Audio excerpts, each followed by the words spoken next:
alcohol-based hand sanitizer that contains at least 60% alcohol. Apply the hand sanitizer to the palm of one hand. Each product can be different, so read the label to check the correct amount. Rub your hands together and then rub the sanitizer all over the surface of your hands and fingers until they are dry. This usually takes around 20 seconds.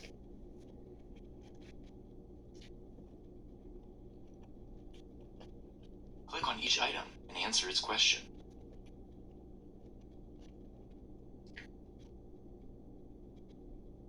Drying your hands with an air dryer is better than drying your hands with a paper towel. True? False?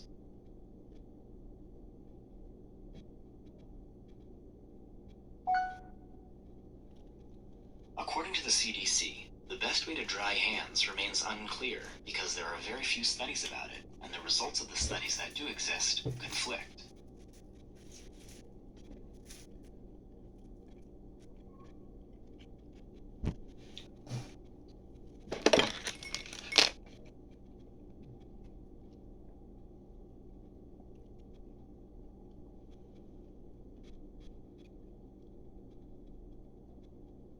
Hand sanitizers do not get rid of all types of germs.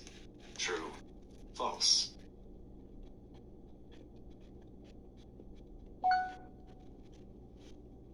Hand sanitizers do not get rid of all types of germs. They may also not be as effective when your hands are visibly dirty or greasy.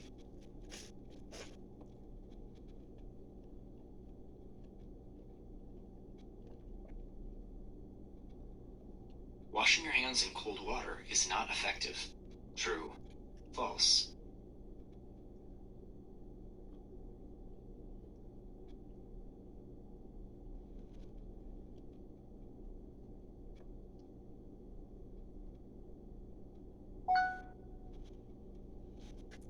Although many recommendations include washing your hands in warm water, according to the CDC, either warm or cold water is fine. Studies such as those carried out at Rutgers University have shown that it makes no difference if you wash your hands in warm or cold water, as both are equally effective at removing germs.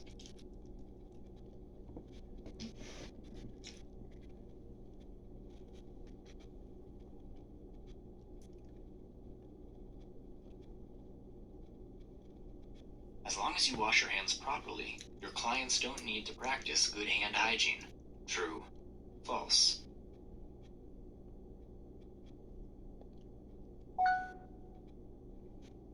To help prevent the spread of disease, it is important for not just you, but also your clients, their family, and anyone else around them to practice good hand hygiene.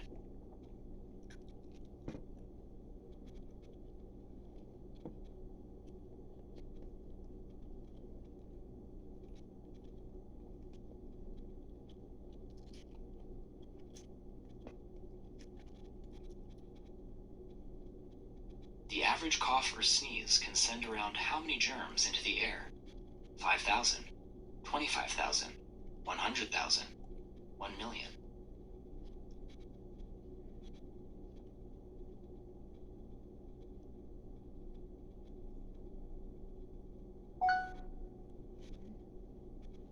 The average cough or sneeze can send around 100,000 germs into the air at speeds of up to 100 miles or 160 kilometers per hour.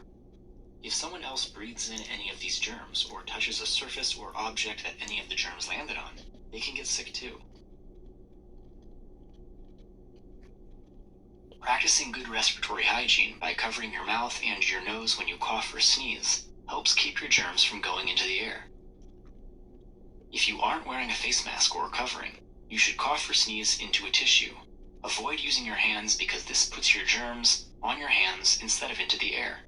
Your germs can easily spread to anything you touch and be transmitted to anyone who touches the same things you did. Throw the tissue into the garbage immediately and wash your hands. If soap and water aren't available, use an alcohol-based hand sanitizer that contains at least 60% alcohol.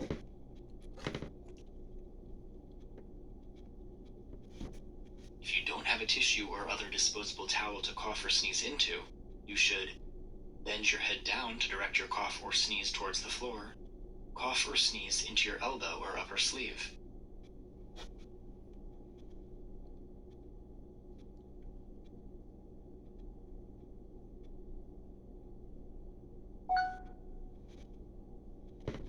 If you don't have a tissue or other disposable towel, you should cough or sneeze into your elbow or upper sleeve.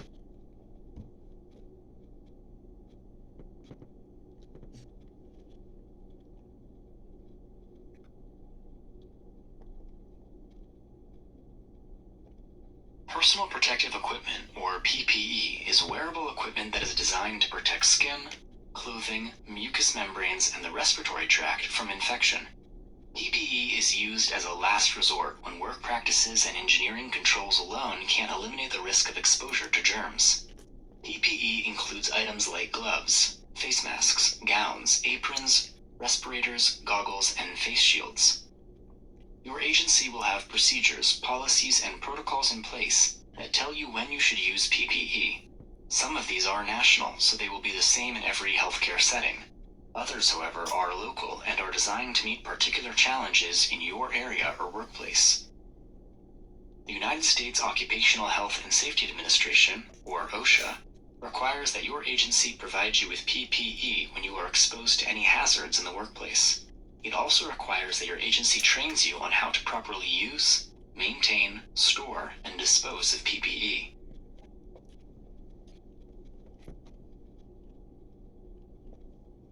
The items of PPE that you should use depend on the type of task. Select the PPE you think you should use for each of these tasks to the caregiver.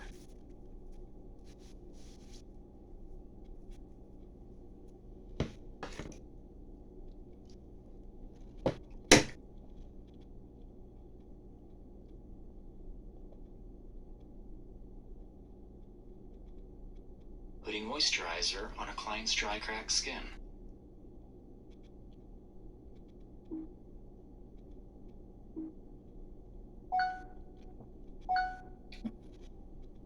You should wear gloves for any task that involves possible contact with blood, body fluids, mucous membranes, and non-intact skin, including skin that is chapped or has a rash. You should also wear gloves when touching any contaminated item.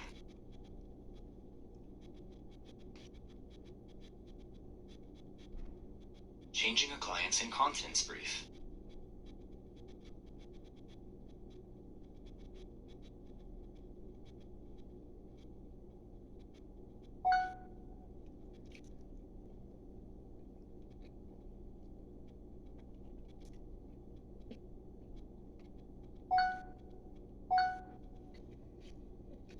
You should wear gloves and a gown or apron when there is a reasonable chance that you may come into contact with the client's body fluids.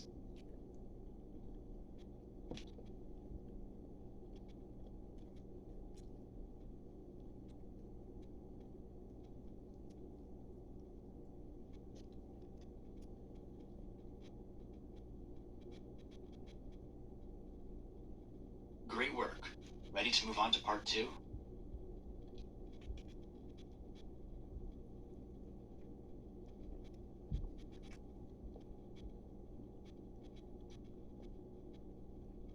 Standard Precautions Part 2.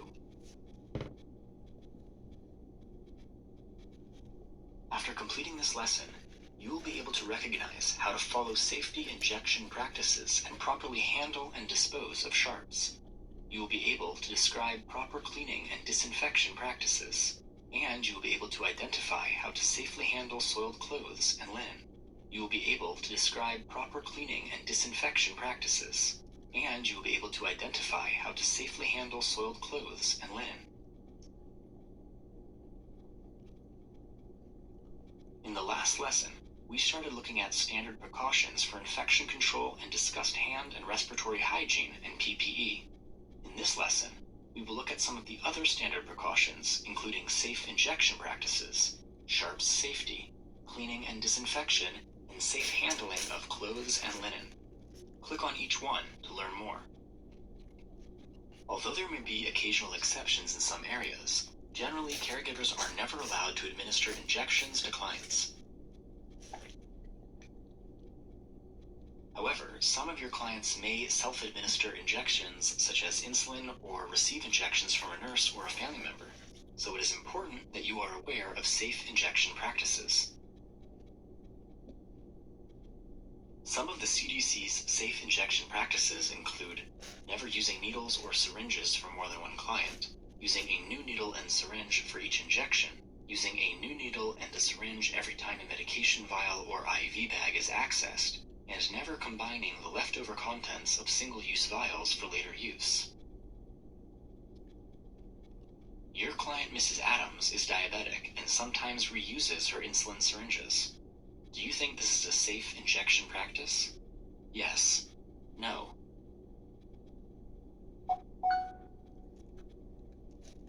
No, this is not a safe injection practice.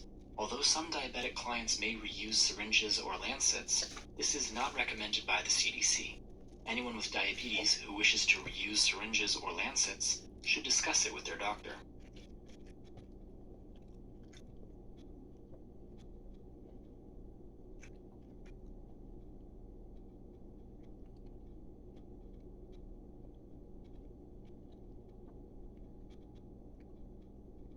Sharps are medical instruments with sharp points or edges that can puncture or cut the skin. They are sometimes used in the management of conditions such as allergies, arthritis, cancer, diabetes, hepatitis, HIV/AIDS, multiple sclerosis, osteoporosis, and psoriasis. Examples of sharps include needles, syringes, lancets, and autoinjectors. Used sharps are dangerous to people and pets if they aren't handled or disposed of safely because they can cause injuries and spread infections such as HIV and hepatitis B and C. As soon as sharps have been used, any safety device should be activated and the sharps safely disposed of.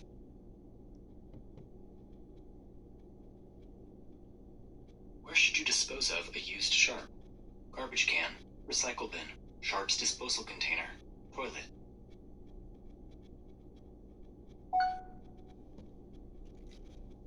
You should dispose of a used sharp in a sharps disposal container. Never throw a used sharp in the garbage or recycling bin or flush it down the toilet, as this puts others, such as children, household members, and sewage and sanitation workers at risk.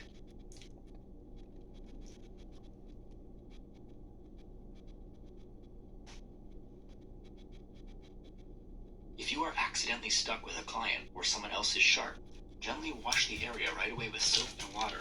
Allow the wound to bleed freely and do not rub or squeeze it. Notify your supervisor and get medical attention immediately. Time can be crucial in preventing infection. Your blood may need to be tested for HIV and hepatitis B and C. You may also receive vaccinations or post-exposure treatment to reduce your chances of becoming infected. Report the exposure to your supervisor and make sure you follow any guidelines in your agency's exposure control plan.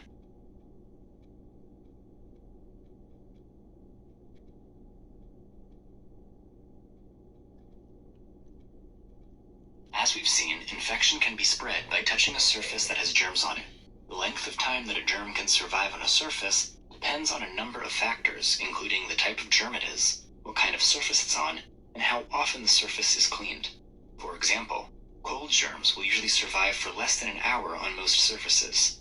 However, germs that cause neurovirus, which is an infection that causes vomiting and diarrhea, can survive on hard and soft surfaces for about 2 weeks and can live in still water for months or even years.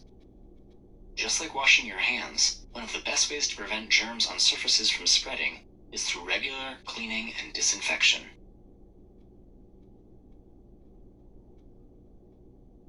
What's the difference between cleaning and disinfecting?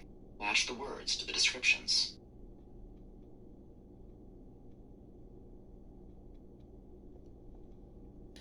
Let me go wash my hand.